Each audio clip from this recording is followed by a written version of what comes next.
솔직한 감정 좀 이야기해 주고 싶습니다. 뭐 제가 바람은 그랬습니다. 비대위원장께서 우리 지금의 위기는 민주주의의 위기입니다. 진영 논리는 그 다음 문제입니다. 민주주의 위기이기 때문에 투철한 민주주의에 대한 의식과 확고한 마음을 가지신 분께서 비대위원장이 되셔서 당이 민주주의 보수주의 정당으로 다시 자리매김할 수 있도록 이끌어 주시기를 좀 바랬고요. 그건 원내가 아니라 원외에도 가능하다는 생각을 가지고 있었습니다. 하지만 뭐 원내대표 선출이나 이런 부분들은 저 혼자 결정을 할 수 있는 건 아니고, 또 어떻게 보면 의총에서 말이 나오는 게 중요한 것이 아니라 의원님들 간의 평소 소통이 더 중요한 부분이고, 그런데 좀 안타깝게도 그 대통령 담화 이후에 소위 말하는 이제 예전 친윤 세력이 결집을 다시 하면서 권선동 원내대표님이 압도적인 세력으로 당선이 되셨죠.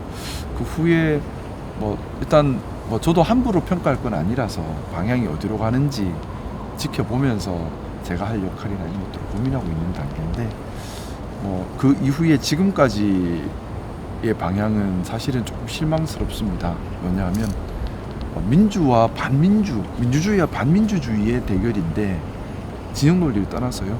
그러면 반민주주의, 민주주의를 파괴하려고 했던 윤석열 대통령과는 정확하게 선을 끊고, 그리고 민주주의를 파괴하려고 했던 어쩌면 독재 잔상들이거든요. 지금 보면 윤석열 대통령의 논거나 따르는 사람들이 주장하는 바들을 보면 예전 전두환 독재시대 때 주장했던 논거들이 다 살아나고 있습니다. 빨갱이, 무슨 친중, 친북, 종북, 다 그때 논리들이 다시 살아나고 있거든요. 아직 민주주의를 극복을 민주주의로 가야 되는데 독재 때 썼던 논리들이 다 나오고 있어요. 근데 과연 우리가 그때 빨갱이를 했던 사람들이 빨갱인가요? 민주투사들이 왜 빨갱입니까? 우리가 대통령 직선제를 하려고 애를 썼던 그 노력이 빨갱이일 수는 없잖아요. 그거는 민주주의를 만들려고 했던 노력들이거든요. 그런데 뭐 저는 대통령께서 이런 반헌법적인 비상계엄을 실시하려고 했던 것이 어떻게 보면 뭐 전두환이 빠졌던 논리적 오류와 같다고 봅니다. 그리고 그렇기 때문에 정확하게 선긋기를 하고 우리는 민주주의를 추구하는 민주주의 보수 정당이다 라는 색깔을 명확하게 해야 하는데 그러지 못하고 있는 것 같아요.